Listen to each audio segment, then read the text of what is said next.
Saludos, profesor. Nosotros somos Kelly Durán. Álvar. Y Ana Espinosa. Bueno, si nos vamos a presentar por apellidos, Álvar López. Bueno, y el día de hoy vamos a estar platicando un rato sobre qué es la Organización Mundial de Comercio, cuáles son sus orígenes, cuáles son sus principios, Sus características, cuáles son los tratados más importantes de esta organización, cuál es también el mecanismo, el procedimiento para la solución de controversias. También abordaremos temas como la conformación de los grupos especiales, qué son las consultas, cómo se dan los exámenes de consultas y finalmente los resultados y el cumplimiento acerca de las controversias entre las naciones. y finalmente vamos a exponer un caso en el cual la Unión Europea demanda a Rusia porque no permitía la importación de porcinos. Entonces va a estar muy interesante y espero y sea enriquecedor. Sí, será el caso DS 475 y ahora sí que de parte de los tres, esperamos que sea de su agrado este video. Bueno, primero vamos a hablar de la OMC. La OMC tiene como antecedentes que antes existía un acuerdo, que era el acuerdo de aranceles, que es llamado GATT por sus siglas en inglés. Este acuerdo se crea en el 46 y entra en vigencia en 47. Entonces, este acuerdo tenía dos vertientes. Primero, que era un tratado internacional al cual varios países se suscribieron. Y el otra vertiente era una organización. Sin embargo, no contaba con una personalidad jurídica. Este tuvo el carácter de provisional. Y al momento de la creación de este GATT fue de mucha ayuda para que países que no podían competir económicamente con otros se les abrieran el comercio, así teniendo reducciones arancelarias, pudiendo obtener menos restricciones, y eso generó que varios países se fueran adheriendo. Pero hablar de la OMC, tenemos que también hablar de cómo fue creado el GATT. El GATT viene después de una guerra, y no fue cualquier guerra, fue la Segunda Guerra Mundial. Y uno de los propósitos de haber creado el GATT era efectivamente una reconstrucción y también un apoyo económico a las naciones que habían sido afectadas por esta guerra. ¿Tú qué piensas, Kelly? Eso es muy interesante porque vemos después de este conflicto entre estas potencias, pues el mundo entró en un conflicto y en problemas económicos, puesto que todos lo habían invertido en lo que era la guerra. Entonces es en ese momento en el que surge esta reconstrucción económica en la cual se plantea que entre países se puedan apoyar y colaborar para poder lograr que el mercado siga avanzando, que el capital siga fluyendo y apoyar de esta manera a los países que son potencia y aquellos que les estaba costando trabajo sobrevivir después de esta problemática, ¿no? ¿Tú qué opinas, Ana? Pues precisamente todos estos beneficios que fueron otorgados a los países en desarrollo vinieron a convenir para que fueran países con una economía bastante, pues vaya la redundancia, desarrollada. Entonces, Pero ¿sabes qué es lo interesante de hablar del GATT? De que hubieron 8 rondas de negociaciones, porque así se hacía y se sigue haciendo, de hecho, inclusive en la OMC, que más adelante vamos a abordar. Cuando inicia este GATT es a través de rondas de negociaciones donde se tomaban las decisiones por consenso, y eso no es cualquier cosa. Ya ven que el hecho de que poder hacer que naciones que tienen diferentes ideologías, culturas, que tienen diferentes perspectivas inclusive del dinero, se pusieran de acuerdo para reducciones arancelarias, o sea, es decir, perder ganancias por dejar entrar un bien de otro país, era una cuestión complicada. Y la primera ronda con la que se arma su creación hasta la última de Uruguay, realmente trajo beneficios y eso provocó que esos beneficios hicieran que más países fueran adheriendo, como el caso de nuestro país, que en el 86 se adhirió y era un proceso que se sigue manteniendo, que es una solicitud y se tiene que meter al Consejo General, que este consejo pues está incluido por todos, o sea, todos tienen que aceptar a un país miembro. Ahora, después de la ronda de Uruguay, se establece lo que es el famoso OMC. Y es interesante porque ya ven que eran, como les decía al inicio, el GATT no contaba de personalidad jurídica. En cambio ahora la OMC, ese es el gran cambio que tiene, que ya cuenta con una personalidad jurídica y al momento de poder solucionar controversias hace que éstas sean vinculantes, es decir, que sean obligatorias. Sí, eso es muy interesante porque como mencionas, recordemos que en el GATT lentamente, que era una solución provisional en cuanto la OIC se formaba, que vemos que al final no llegó a concluirse, pero lentamente fue obteniendo todas las características de una organización propia, como el tratado. Tenían una estructura y tenían presupuesto. Sin embargo, era eso lo que le faltaba, una personalidad jurídica. Sí, y por ejemplo, ya de ahí las características de la OMC, o más que características, yo le diría funciones de la OMC, que entendemos por OMC porque no lo hemos mencionado, creo. Propiamente. Es la Organización Mundial del Comercio, eso significa OMC. Es, dentro de sus características, es poder regular la política de mercancías para las entradas y salidas. O sea, lo que nosotros ahora ya conocemos como comercio internacional.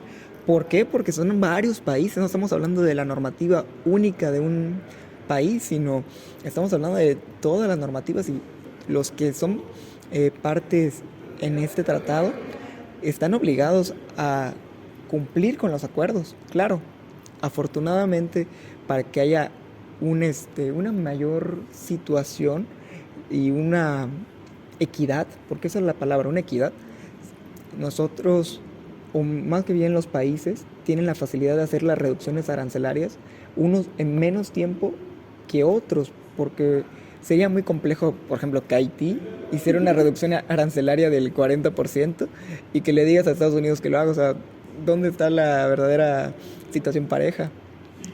Otra de las funciones es analizar la política exterior en base al comercio. ¿Tú qué piensas de eso, Ana? Bueno, principalmente la función de la OMC considero que viene a ser la negociación, viene a ser la mediación y sobre todo la supervisión, porque si bien se incorporan todas estas medidas para la protección de reducción de costos de productos, de servicios y de todo este tipo de beneficios que otorga como tal el pertenecer a la OMC, necesitan un órgano que venga a mediar, que venga a brindar, como tú decías, la equidad necesaria para que pues todo sea equilibrado de alguna forma. Sí, y aparte que sea un lugar en el cual puede proyectarse todas las ideas, todas las formativas para poder abrir el comercio. Esa es una de las cosas más importantes, es la característica más importante, que es un foro para poder ampliar el comercio, para poder evitar poner esas barreras de territorialidad. Y eso es muy interesante porque así como lo que se planea es la liberalización del comercio, que los bienes, los servicios puedan intercambiarse de manera más fácil, sin tantas barreras, sin tantas restricciones, vemos que cada país tiene sus intereses personales. Y eso también es una parte importante de la OMC, que también es un foro de negociación para aquellos conflictos y diferencias que pueden surgir entre los países. Entonces, vemos que hay una estructura, hay procedimientos especiales dentro de esta organización para poder solucionar todas estas diferencias que surgen entre los países, que bueno, se planea que se solucione, pero vemos que muchas veces no se cuenta con la participación activa o esa voluntad de los países de querer eh, dar parte de sus beneficios, de ceder ante las necesidades de otros países. Sí, y es que este acuerdo, este tratado internacional, evoluciona a tal forma de que maneja principios, algunos principios que el GATT ya tenía y se anexan otros, porque la gran diferencia entre el GATT y la OMC, aparte de la personalidad jurídica que estábamos hablando, es, considero esencial, que ahora también hay, el GATT era únicamente de mercancías y ahora este OMC, o esta OMC, porque es una organización, es femenino, esta busca también regular la propiedad intelectual y los servicios. Y les decía, los principios que maneja son interesantes. Algunos ya estaban en el GATT, como el principio de discriminación. De no discriminación. Exactamente, el de no discriminación, perdóname. En el no discriminación, que tiene dos vertientes. Tanto hacer un producto de trato nacional, es decir, una vez que ha pagado su arancel, ya se le debe denominar como un producto nacional, no cobrar más impuestos ni tratarlo diferente para que se venda únicamente el que produce el país que está recibiendo ese producto, sino también que los otros países obtengan beneficios igualitarios al momento de que dentro de los mismos miembros de la OMC haya alguien que obtenga un beneficio. Fíjate que algo bien interesante que hay que recordar es que, por ejemplo, en el GATT no había una estructura como tal. Entonces los principios eran fundamentales para que se siguiera cualquier preocupación, porque pues así se les llamaba a los conflictos que surgían entre los países miembros del GATT. Entonces, como tal, los principios venían a ser para el GATT una estructura fundamental en la cual se podían guiar para dar resolución a un conflicto. En este caso, hablando de la OMC, los conflictos vienen a ser una base guía, pero aparte de la estructura real, que como la conocemos, engloba varios organismos que se han ido creando para dar resoluciones a cierto tipo de conflictos. Sí, y ya ven que otro de los principios es que sea más libre.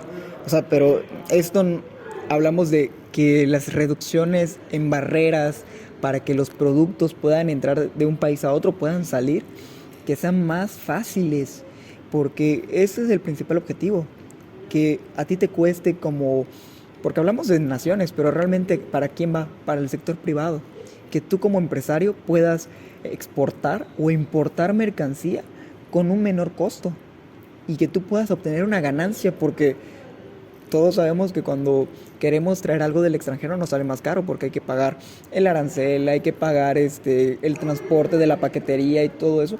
Y si nosotros tenemos el fin de un lucro, al final o tenemos que venderlo más caro y es más complejo que alguien lo compre, o pues no lo van a comprar porque no es negocio para nosotros. Entonces ese es un punto también, es un principio, que sea más libre. Se trata de la liberalización económica, esta que se basa en destruir todas las barreras, aquellas que existen entre las aduanas acerca de precisamente los aranceles en cuestión de bienes, servicios y ahorita ya está la propiedad intelectual, ¿no? O sea, considero que es bastante importante porque si bien no hay una medida o no existía una medida que protegiera los autores, que artistas, etcétera, ¿no? De personas que realizan cosas y tienen la necesidad de registrarlos a su nombre. La OMC viene a brindar eso, ¿no? El beneficio de concederle a las personas ese beneficio sin que pues hayan restricciones, ¿no? Y de igual manera, hablando de los principios, y como hacíamos mención del principio a la no discriminación y la vertiente que acabamos de platicar, que es la de trato nacional, también encontramos el principio de nación más favorecida. Y este va a consistir en que si un país le da un beneficio a otro país, automáticamente se debería aplicar para todos los demás.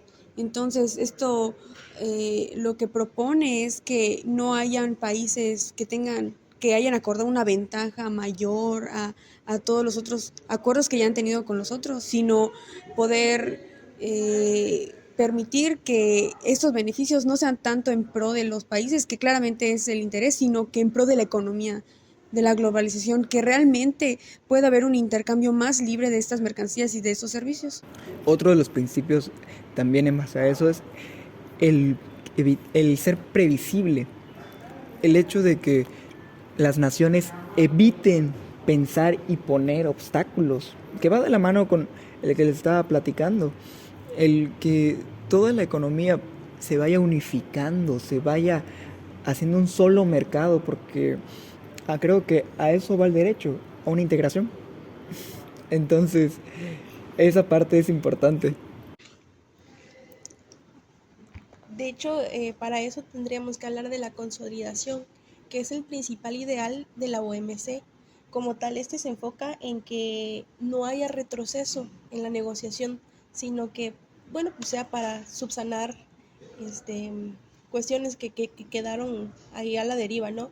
Pero de esto se trata, de seguir avanzando, porque pues para que se dé una promoción de práctica leal en cuestión del comercio.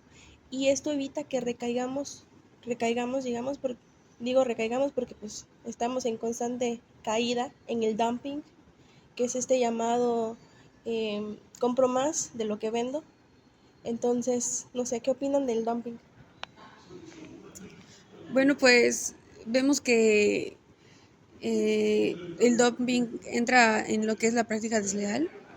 Entonces, vemos que lo que se evita con esto es que los países o den subvenciones, que es dar beneficios a otro, privilegiando o dando ventaja a algún producto, o también la discriminación de precios, siendo esta que en un país se venda un producto mucho más barato de lo que el producto normalmente cuesta en ese lugar, puesto que esto hace que la gente claramente prefiera el producto más barato. Entonces hay un desequilibrio en las utilidades de las empresas, etcétera. Entonces, para el dumping hay que tomar estas dos consideraciones, las subvenciones y la discriminación de precios. Sí, y es que, como todo, hay la idea de los tratados y de todo el derecho es hacer cuestiones positivas, tanto para particulares, para la sociedad, pero hay quienes buscan sacar beneficios y buscan a veces las partes, las partes chicas de la ley, vamos a llamarla así, para poder obtener beneficios. Es llegar al dumping, el dumping. Entonces, a través de el GATT, desde el GATT inclusive se empezó a regular esta situación para que hubieran prácticas leales de comercio. Y ahora, como bien dijiste, se busca evitar subvenciones, evitar, como decía Ana, este fenómeno, e inclusive hay represalias para quienes lo cometen. Y volviendo a los principios, por ejemplo, que sea más competitivo, porque como decíamos, actualmente son 164 miembros en la OMC. Y de esos 164 miembros, ojalá todos fueran países potencia, fueran países desarrollados y con una economía impresionante. Sin embargo, esos países son contados. Entonces, quienes son la gran mayoría de los miembros es porque buscan estar en igualdad de condiciones en mercado internacional de los países grandes. Y esa es la competitividad de la que se basa la OMC. Es que es utópico pensar en que todos los países vamos a colaborar para que todos podamos ser potencia. Es utópico. No todos pueden ser ricos. Entonces, lo que se intenta es que sea más justo, que se puedan lograr estas... bueno, yo podría decir como... Es que déjate tú que sea utópico, porque sí lo es. O sea, definitivamente. Tal vez es poner la estadística de que si algunos están en un 2 de 10, ponerlos en un 5. Y dejando los que Mejorar están, las condiciones. ajá, y los que están en 10 que se queden en 10, pero mínimo que exactamente de los que están acá que suban un peldaño más. Eso es lo que considero importante de la competitividad que ofrece la OMC. Sí, le da oportunidad a esos países que no tienen su economía desarrollada de ser parte de esta globalización, de esta integración y que eh, juntamente con su crecimiento económico puedan tener pues claramente mejores condiciones en los mismos países, mejora su economía, mejora las condiciones de las personas que viven en ella. Sí, y lo que va de la mano es que al ser más competitivo también se evitan las prácticas desleales. Y esa es una de las partes de la columna vertebral de esto. Si tú generas ingresos y lo haces de una manera correcta, de una manera que va acorde a derecho, además de que vas a obtener un beneficio, estás haciéndolo de la forma indicada porque no estás perjudicando a otro, ya sea a otra nación o a otro sector privado de otro lado. Porque a fin de cuentas, el comercio no necesariamente tienen que ser dos particulares. Puede haber comercio entre una organización gubernamental y un particular o viceversa. Esa es la ventaja que tiene esta actividad. Y es que yo considero que todos los principios tienden a ser interdependientes, porque si bien tú comentas acerca de que hay liberalización del comercio, hay el principio de la reciprocidad, eso es muy importante porque viene a ser hermano con este principio de la seguridad jurídica, del que hablamos en cuestión de que cada uno tenga lo que le corresponde y que haya esta igualdad, esa cesión en cuestión de los países que son desarrollados y no desarrollados. Porque si bien anteriormente veíamos que había la desigualdad y esta parte de lo utópico en lo que la OMC pretende garantizar que haya una fluidez económica y una no barreras de comercio, como tal no es posible porque pues conocemos cuestiones, casos como lo es Estados Unidos, ¿no? Que tiende a ser un país egoísta. Sí, y creo que aparte de hablar de, como tal, los principios, debemos igual partir ya a cómo está organizada la OMC. Bueno, esto es muy interesante porque vemos que la estructura de la OMC se puede dividir de la siguiente manera. Primero vamos a tener a una conferencia ministerial y este va a ser el órgano plenario. ¿Y quiénes lo van a organizar? Todos los miembros, parte de esta organización.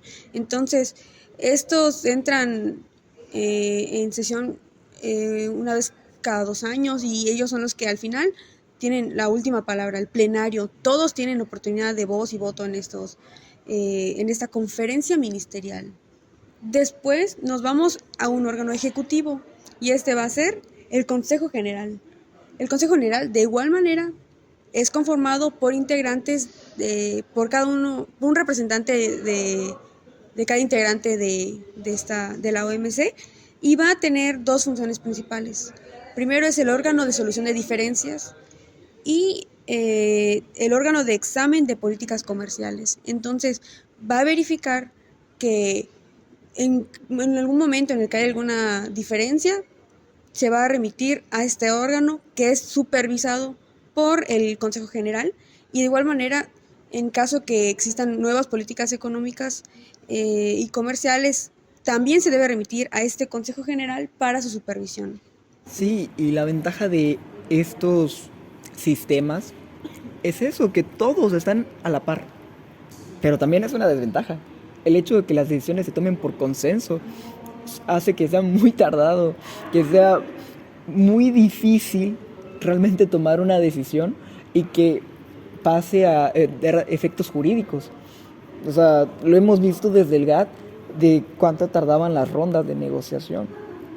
Entonces, qué bueno que se le da la igualdad a una Indonesia comparándola con la Unión Europea. Qué bueno. Pero también es una desventaja el hecho de que no puedas dar un siguiente paso, darle efectos jurídicos a decisiones importantes, porque necesitas la aprobación de todos.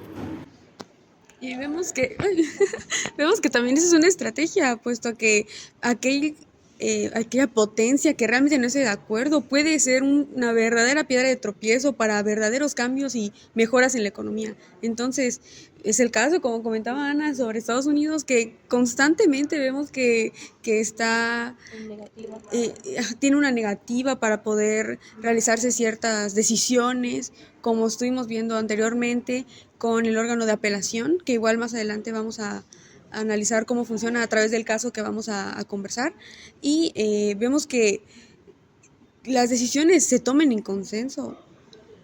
Tiene su beneficio, pero también tiene sus negativas, que es necesario que se lleguen a los acuerdos, y son tantos países y tantos quieren sus beneficios que parece que es muy complicado que lleguen a un acuerdo. Sí, y a la par del Consejo General, yo pongo la famosa OSD, que, bueno, la OSD es la parte esencial para la solución de diferencias.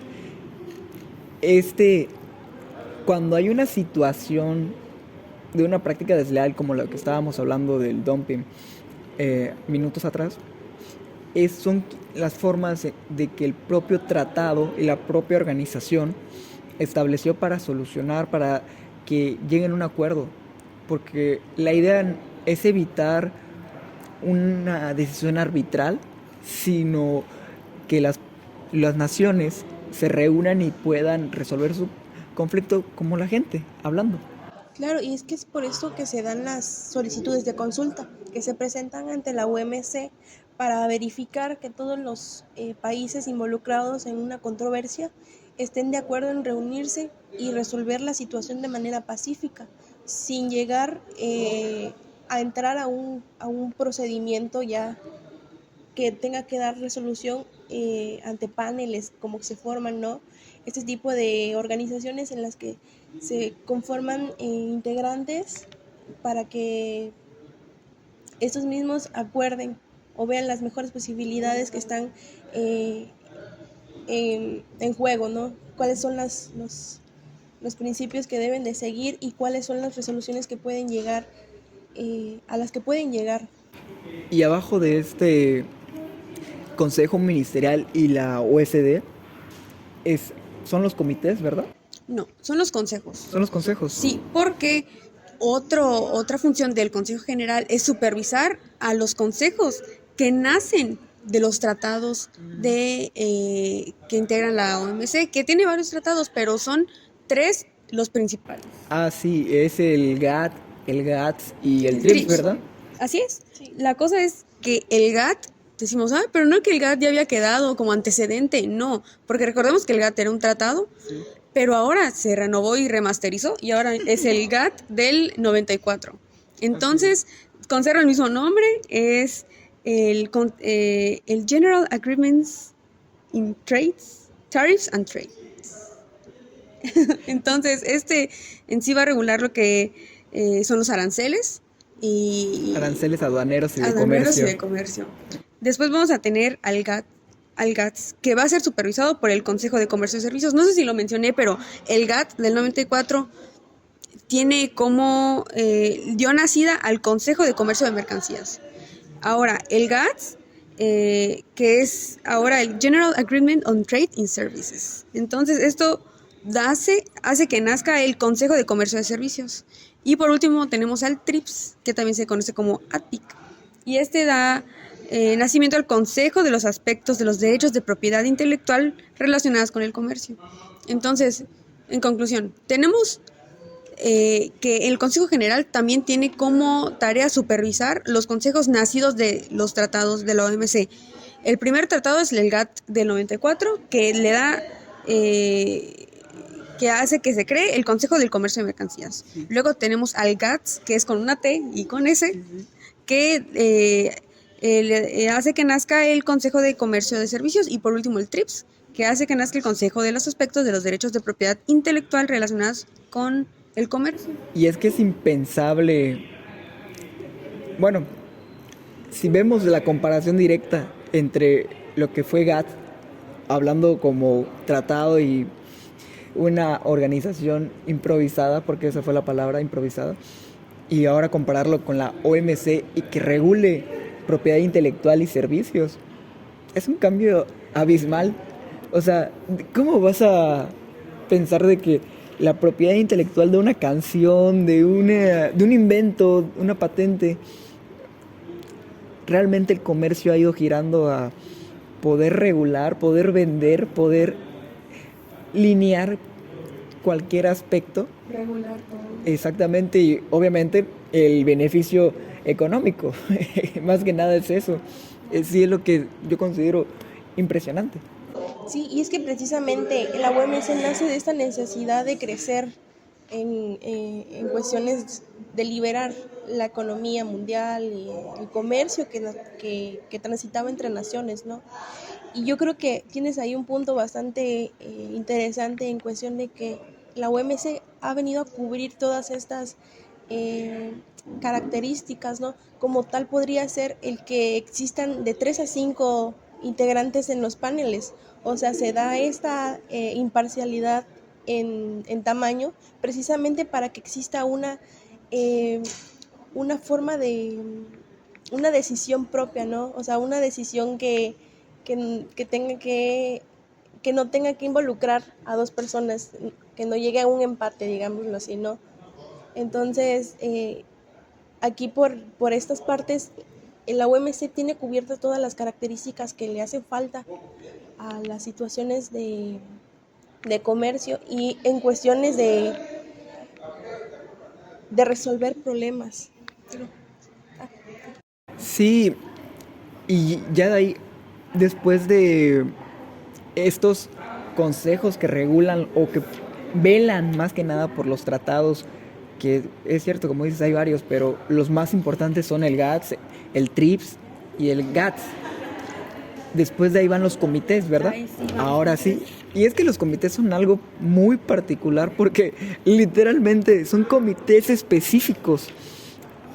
El que más recuerdo es el comité para cuestiones de aeronaves y es así súper específico. Sí, hay comités para el medio ambiente, hay comités para la agricultura, para la ganadería. Entonces, estos comités van a tener que ser aprobados por el Consejo General. Entonces, el reglamento de los comités también debe ser aprobado por ese Consejo General y, así como mencionas, son muy particulares, son muy específicos, de materias muy específicas. Entonces, en cualquier momento, si nace la necesidad, se puede crear otro comité, debe ser aprobado por el Consejo y pues va a ayudar, ¿no?, a que todas estas cuestiones sean muchísimo más reguladas, exactamente, porque cada vez surgen cosas nuevas, nuevos productos, nuevas mercancías, nuevos servicios que deben de ser regulados y esos comités pues son especializados en cada materia, ¿no? Sí, yo creo que al menos en este aspecto es lo más importante que podemos plantear del GATT para pasar a la siguiente fase y también cambiar de escenografía. Sí, entonces nos vemos en otro lado. Hola, volvemos desde otra escenografía para presentarles el procedimiento que lleva a cabo el órgano de solución de diferencias. Kelly, ¿nos puedes introducir al tema? Claro, bueno, nosotros ya vimos que suelen haber diferencias entre los países. Entonces, cuando surge una situación particular, para poder iniciar formalmente un procedimiento, primero tienen que ir a consultas, así se le denomina. Se realiza una consulta y esta es una oportunidad de las partes para que para que lleguen a una solución. Porque recordemos que entre los objetivos de la OMC es que se puedan generar relaciones comerciales y la solución de conflictos, y no tanto llegar a la última instancia, sino que si se pueden colaborar para solucionarlo, para eso es la etapa de consultas. Después, ¿qué va a pasar? Si no se soluciona en esa etapa de consultas, las partes pueden solicitar el establecimiento de un grupo especial. Claro, y ya ves que como todo conflicto va a haber una parte que va a cometer el acto en el que se va a estar reclamando y sé que suena amparo, ¿verdad? Pero el hecho de que haya hecho una práctica desleal o que haya puesto trabas que van contrarias a la organización, pues implica que se le pueda demandar, y esta solución, a pesar de que su intención es que se resuelva, como dices, a través de consultas, es una situación arbitral en la que también va a haber terceros interesados. Estos terceros interesados van a buscar obtener un beneficio con la resolución, que aquí no se le llama resolución, se le llama informe, y lo vas a estar platicando. Eh, Estos terceros interesados, puede ser el caso que en un caso literalmente particular hayan terceros o no hayan. Y a mí me gustaría, Ana, si nos puedes platicar sobre cómo es la conformación de un grupo especial o quiénes lo componen. Sí, o sea, es que sí, cuando se refiere a quienes lo componen, Ana, ya ves que son 5 expertos. Ah, ok. Permíteme, lo que pasa es que estaba pendiente con respecto a platicarles cómo es el procedimiento, ¿no? Hacerles un breve resumen del procedimiento de consultas en el que el demandante plantea ante la OMC una solicitud de una composición amistosa, digámosle así, incluyendo los MASC. Entonces, en este lapso se pretende llegar a pues a una solución amistosa y no involucrar el procedimiento precisamente antes de llegar a la composición de los grupos especiales, en los que se va a componer de 3 a 5 de manera imparcial para que puedan formar una idea clara, como lo decía anteriormente, ¿no? Tienen que ser 5 para que no haya un empate de ideas y puedan llegar ya la última persona, el último integrante va a tomar la decisión definitiva acerca de lo que va del objetivo del caso, ¿no? Entonces, posteriormente se tiene que hacer un examen de paneles, se les llama a estos. ¿Nos puedes, Kelly, hablar acerca del examen de los paneles? Bueno, Es que más que examen de los paneles. el grupo especial lo que va a hacer es analizar la solicitud de las partes de la conformación. Perdón, para que se conforme el grupo especial, primero se debe de aprobar, debe ser previamente aprobado por el órgano de solución de diferencias, que realmente haya restricciones y que sea necesario que se analicen por ese grupo especial que está conformado por esos expertos. Entonces, esos expertos van a ir analizando el caso durante un procedimiento, y en ese procedimiento las partes van a tener oportunidad de audiencias, de réplicas, se va a generar proyectos iniciales, se van a hacer informes provisionales que las partes van a poder ver previamente para ver si quieren seguir argumentando, o igual podrían llegar ya a un arreglo en ese momento, ¿no? Entonces, durante este proceso el grupo especial va a analizar todos los argumentos y al final va a concluir con un informe, y este informe es el informe definitivo. Pero la ventaja de este medio alternativo, porque a fin de cuentas es un medio alternativo, es que hay un informe provisional. Y como realmente nos explicó el doctor en la clase, es el único procedimiento o proceso, en este caso es arbitral, en el cual las partes obtienen una resolución y todavía pueden hacer modificar esa resolución. Por eso se le da el carácter de provisional. Cualquier situación que ellos noten que pueden mejorar, obviamente a su favor, obtener más beneficios o quitar los beneficios que se le estaba dando a su contraparte. Entonces, ese es el objetivo del informe provisional. Y como bien dices, luego el informe definitivo, que va a tener calidad de vinculante. Y es una de las situaciones que hablábamos en el set pasado, que la OMC afortunadamente tiene, que es la personalidad jurídica y el carácter de situaciones vinculantes para las naciones. Y es que precisamente al hablar de estos dos puntos importantes es necesario hablar acerca de la adopción del informe, en la que pretende plantear que si no se apela, no se lleva a cabo la apelación, será aceptado como tal el aplicar, el adoptar las recomendaciones que han interpuesto, ¿no? Y algo interesante es que, como habíamos platicado igual en el set anterior, la OMC está compuesto por muchos países y este informe se debe trasladar a todos los miembros de la OMC para que por consenso lo acepten. Entonces, eso es algo muy interesante y algo que es muy particular, en mi opinión, es los tiempos que la OMC tiene planteados para que todo este proceso ocurra. Es decir, desde que se realizan las consultas hasta que se traslada el informe a todas las partes y si por consenso lo aceptan y se adopta este informe, deben de ser un año sin apelación. Entonces, deben ser procedimientos bastante rápidos a comparación de otros tipos de procedimientos, ¿no? Que suelen tardar años y años y años. Sí, y luego si lo comparamos con procedimientos de nuestro ámbito local, o sea, un año y medio, no menos, un año o 3 meses, ya inclusive con apelación, es nada a comparación de nuestro sistema penal, por ejemplo. Nuestro sistema penal que lo presumimos, porque ahorita se supone que en 2 años es lo máximo o es lo ideal que debería acabar. Y estamos hablando de que naciones, 164 miembros, vuelvo a repetir, se pongan de acuerdo por completo y que sean un año, 3 meses. Es impresionante.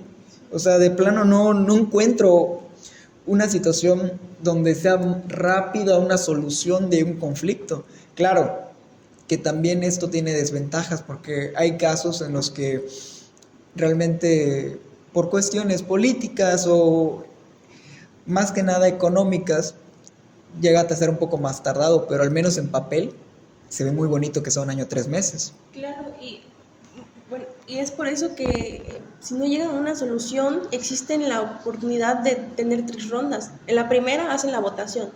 Si en la segunda no llegan al acuerdo, en la tercera ya el que toma la decisión es el director general del consejo. Y también vemos que ¿Sobre la apelación? sí, si es que no están de acuerdo con el informe, se puede dar la oportunidad de que apelen, y eso es algo muy común, porque claramente hay veces en los que hay diferencias y es como, no me está beneficiando, sino yo quiero volver a argumentar, no analizaron bien mis argumentos, porque recordemos que para la realización de este informe tuvo que haber audiencias, tuvo que haber todo este procedimiento, entonces, no, yo creo que analizaste mal mi argumento, no analizaste todos los instrumentos jurídicos de manera completa, entonces es algo que suele haber y si hay apelación y los resultados de la apelación tampoco son, no están de acuerdo, se puede volver a consulta, se puede volver, y así, aunque, así como mencionaba, un año y 3 meses sea lo general, lo que se pretende, puede tardar muchísimo más, claro. Muchísimo más, y así como mencionabas de nuestro sistema mexicano, yo sé de casos laborales que llegan desde el 2000 están y hasta el momento no tienen solución, entonces sabiendo que se pretende que se llegue a que se liberalice el comercio, entonces pues que las soluciones sean lo más rápidas posibles. Imagínense que la materia de la diferencia sea algún bien perecedero. Claro. Entonces, es por eso que debe haber rapidez al momento de solucionar esos conflictos. Sí, y aparte, el órgano de apelación no es también cualquier persona. Está conformado ese órgano de apelación por 7 miembros, ¿verdad? Bueno, estaba actualmente, cuando estamos grabando esto, pues seguimos sin órgano de apelación, pero son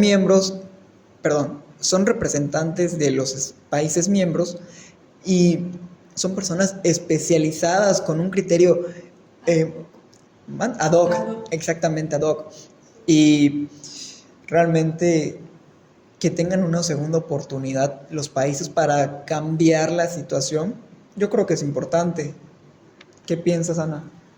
Híjole, pues yo creo que este procedimiento está bastante interesante y luego sus particularidades, porque, bueno, yo lo relaciono con la materia de amparo, porque en cuestiones de que si no haces ningún tipo de apelaciones en contra, haz de cuenta que estás aceptando las recomendaciones que te están otorgando y pierdes la facultad de poder reclamar más adelante acerca de una disputa o en cuestiones de que no estés conforme con los resultados, ¿no? Y es por eso que en el cumplimiento veo bastante importante mencionar que no es el último procedimiento como tal, sino también existe, como lo sabemos, el de represalia, la solicitud de represalia. No sé, ¿alguien quiere comentar acerca de esto? Sí, la represalia básicamente es cuando, después de que se da el informe y en su caso apelación, y el país recibe un periodo para cumplir, si no cumplen ese periodo, va a tener una represalia, por eso se llama así. Y es las medidas de retorsión. exactamente, y es tal cual el significado de la palabra. Creo que ahí sí evitamos abundar y mejor presentamos un ejemplo. El ejemplo que vamos a hablar es sobre el caso DS-475. Es un caso donde la Unión Europea, y ojo, creo que es muy puntual hablar de la Unión Europea, no 3 países de la Unión Europea. La Unión Europea tenía una prohibición o una restricción, una limitación a la entrada de porcinos, o sea, de cerdos, ya sea desde su carne hasta porcinos vivos, a la Federación Rusa. Bueno, y es que todo esto era llevado a cabo de manera infundada, porque como tal no existía alguna política que avalara, alguna política fitosanitaria que avalara que existía un virus de, ¿cómo se llamaba? La peste La peste porcina. porcina africana.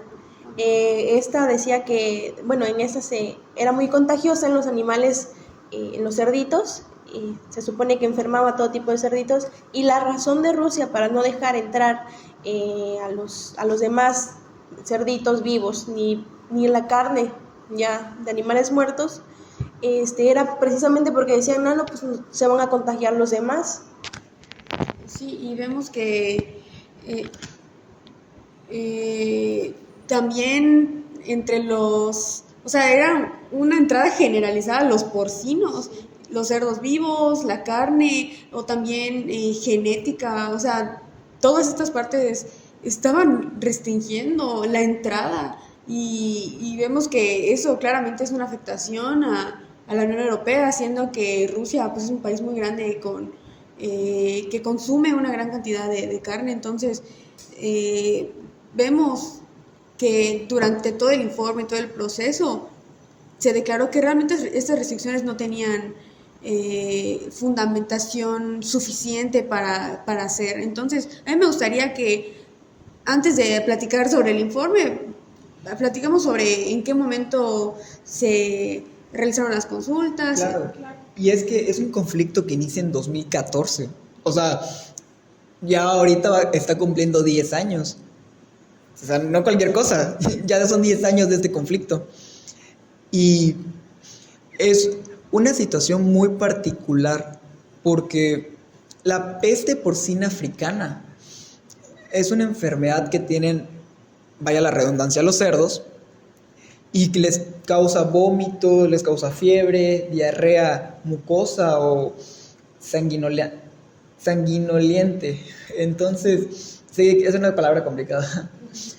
Y es una situación que se originó porque en 4 países, y por eso les hacía hincapié de la Unión Europea, porque fueron 4 países los cuales tuvieron un problema, pero era un problema, voy a llamarlo contado, porque no es que toda la producción de cerdos, sino que ciertos cerdos estaban enfermos de esta peste, y fue gracias a los países de Estonia, Letonia, y Polonia. Y eso ocasionó que toda la Unión Europea se viera afectada, porque la Unión Europea representa a todos los países que obviamente están conformes con esa normatividad y entonces el bloque se cerró.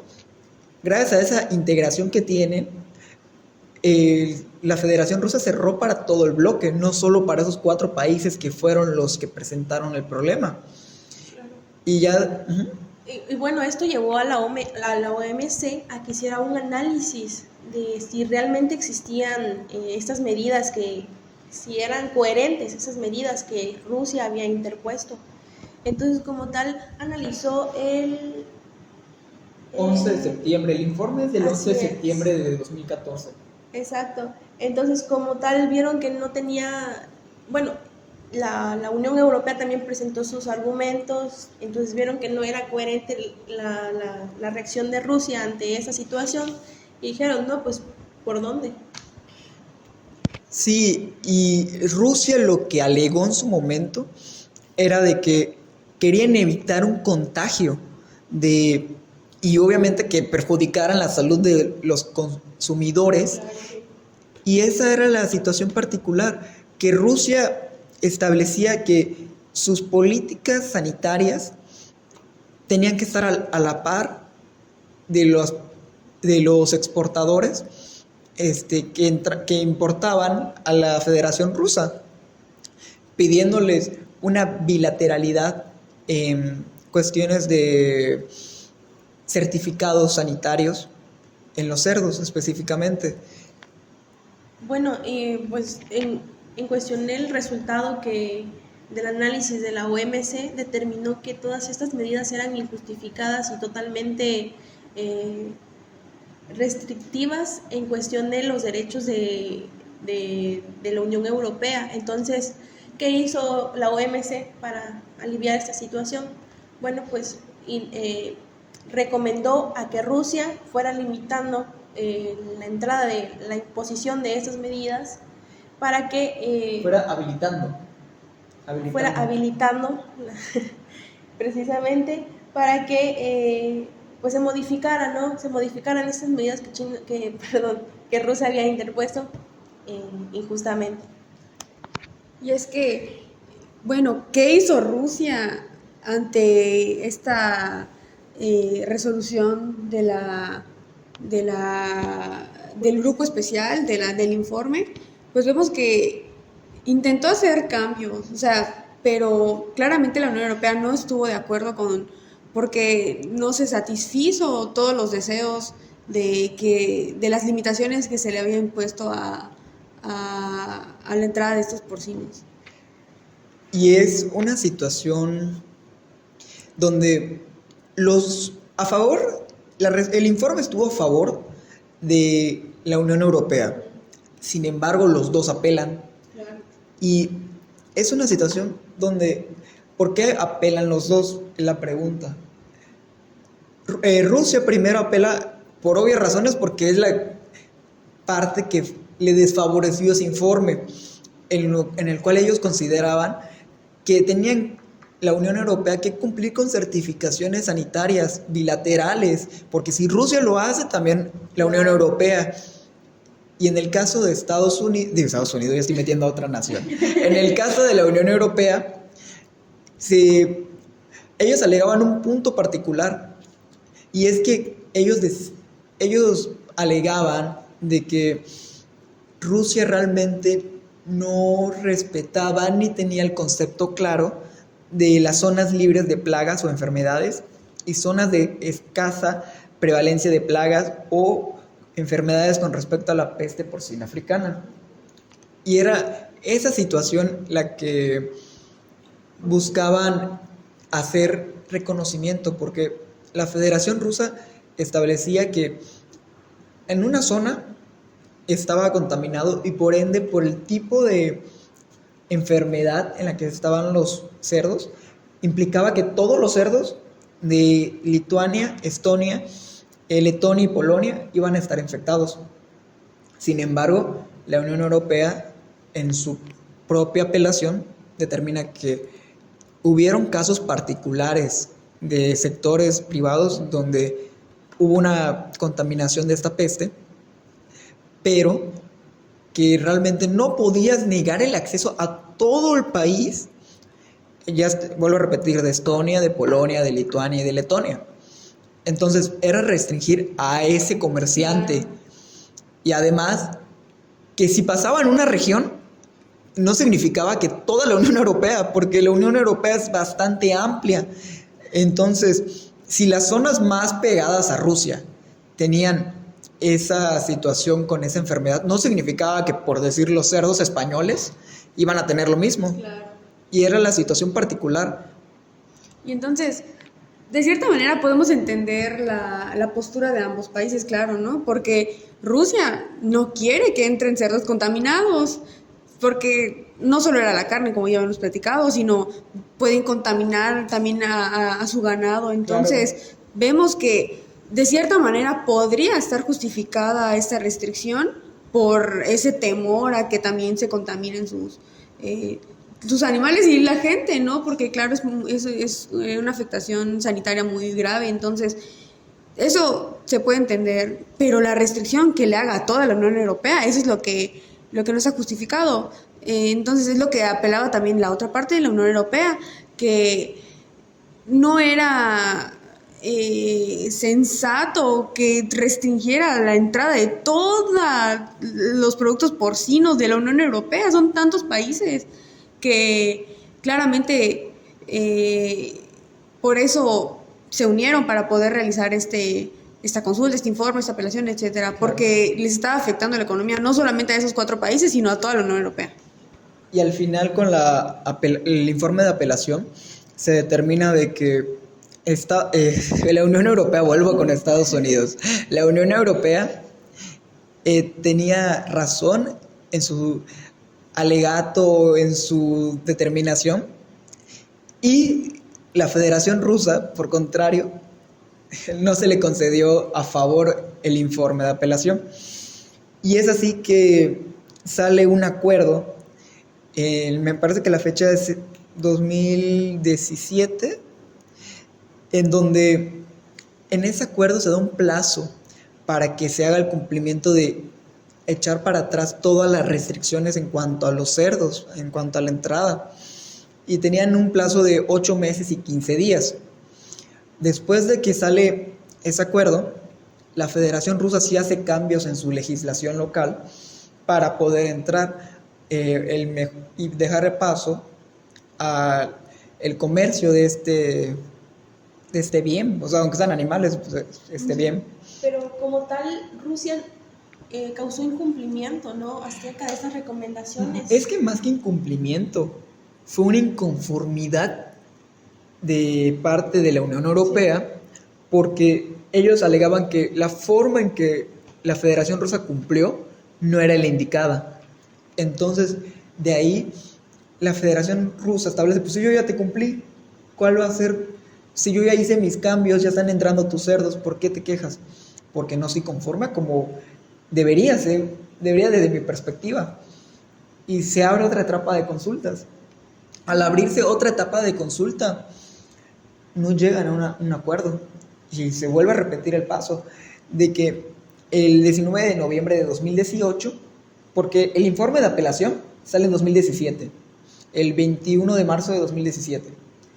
Y entonces de ahí tenían 8 meses y 15 días. Ese plazo se acababa el 6 de diciembre de 2017. Cuando la Unión Europea expone la inconformidad, es el 20 de diciembre del propio 2017. En 2018 se hace la solicitud para el grupo especial, y una vez teniendo esa solicitud, ya se da paso a la constitución de este grupo especial. El problema es que cuando se hace la constitución se quedó varada, realmente no se instruyó a que ese grupo especial se armara. O sea, se hizo la creación del grupo, pero no la conformación de los integrantes del grupo.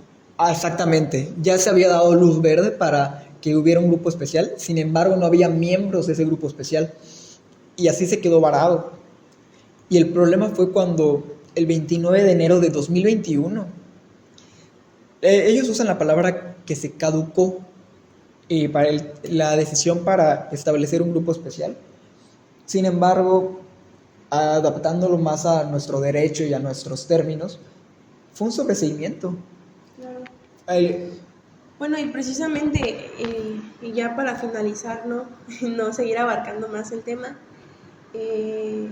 yo creo que aquí es relevante destacar que solicitaron una represalia. Entonces, como tal, la Unión Europea dictaminó que era necesario pues estar a mano, ¿no? En cuestiones de que pusieron aranceles para la entrada de los productos chinos, perdón, los productos rusos Ya a está. la Unión Europea. Así como yo Ya con quiero Estados cambiarlo. Unidos, tú ya lo cambiaste a China. Entonces, como tal,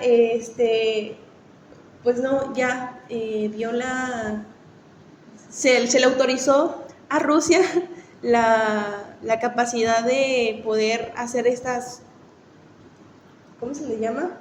Estas represalias, aumentándole los costos a los aranceles en los productos, ¿no? Entonces, como tal quedaron a mano, porque pues si bien como tal se dieron en las noticias, por lo menos estuve checando, y salieron noticias acerca de personas que realmente se enfermaban por la peste.